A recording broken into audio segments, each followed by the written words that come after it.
Hello everyone, welcome back again with Mr. GP. Hari Raya Idul Fitri adalah momen yang paling ditunggu umat Islam. Setelah sebulan penuh berpuasa, maka sampailah pada titik kemenangan. Ya, Idul Fitri atau Lebaran. Nah, masyarakat Indonesia sendiri memiliki tradisi Lebaran yang unik, yang jika salah satunya tidak dilakukan, rasanya seperti ada yang kurang. Yuk, kenali apa saja sih tradisi Lebaran yang sering ditemui di tengah masyarakat Indonesia. Intro dulu.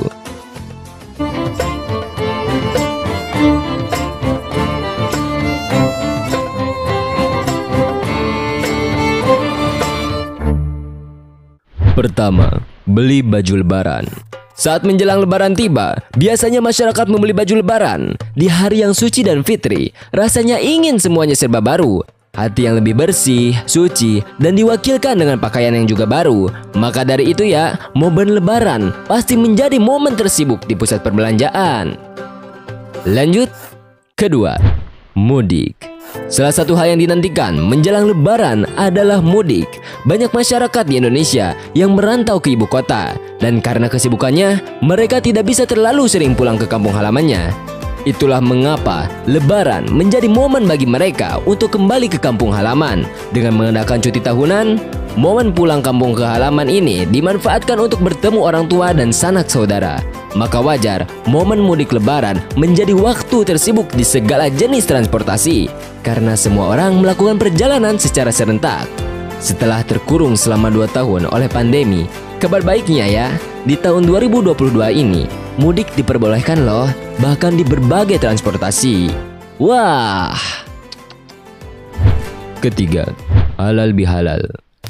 Saat hari Lebaran tiba, halal bihalal menjadi momen yang tepat untuk bermaaf-maafan dan menjaga silaturahmi. Kita akan berkunjung ke rumah orang tua, om, tante, nenek, kakek, hingga tetangga. Dan tentunya kita akan melihat momen yang sangat dramatis. Do you know lah?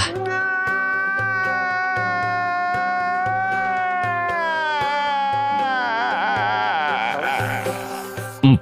Berbagi THR. Setelah halal bihalal, saatnya berburu THR atau tunjangan hari raya. Ya, THR adalah sejumlah uang yang biasanya diterima saat Lebaran tiba. Biasanya didapatkan dari perusahaan tempat seseorang bekerja. Setelah sebulan penuh berpuasa, selama bulan Ramadan. Nah, di rumah, uang THR ini juga akan dibagi-bagikan kepada para sepupu kecil, keponakan, hingga cucu. Seru ya melihat mereka semua ikut antri untuk menerima THR dari orang-orang yang lebih tua. Dan jangan coba-coba kasih THR pakai amplop ini ya. Udah senang-senang si bocil, malah di PHP-in. Mohon maaf-maafan malah jadi momen cacian sumpah serakah. Kelima, menyantap makanan berat khas Lebaran. Tak akan lengkap rasanya jika Lebaran tanpa makanan khas yang tersaji di meja makan. Biasanya saat Lebaran tiba, kita akan menemukan sajian ketupat dengan rendang, sambal goreng kentang, aneka soto opor, hingga gulai. Yoi, terkhusus ketupat menjadi sebuah hidangan utama ketika pulang usai melakukan sholat Id. Keenam, menyediakan kue khas Lebaran. Selain ketupat, ada berbagai macam kue kering juga tersaji saat Lebaran. Misalnya, kue putri salju, kastengel, sagu, keju, sistik, hingga nastar. Kue ini juga selalu tertata cantik di meja tamu. Kalau nggak ada kue-kue ini ya, rasanya Lebaran jadi kurang berkesan. Lu apa panda? Ikutan segala rengginang. Terakhir, penasaran? Ya, mungkin tradisi ini cuma segelintir orang doang ya. Kira-kira apa ya? Yoi, tawuran ditambah mabuk-mabukan. Ini yang menjadi benak di kepala. Momen malam Idul Fitri adalah momen yang sakral. Biasanya orang-orang takbiran, ini malah mabuk-mabukan dan tawuran.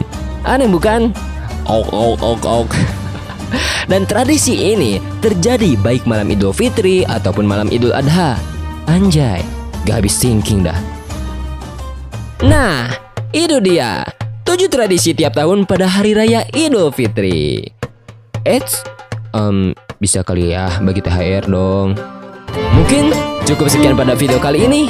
Goodbye everyone, see you next video. Salam Mr. GP.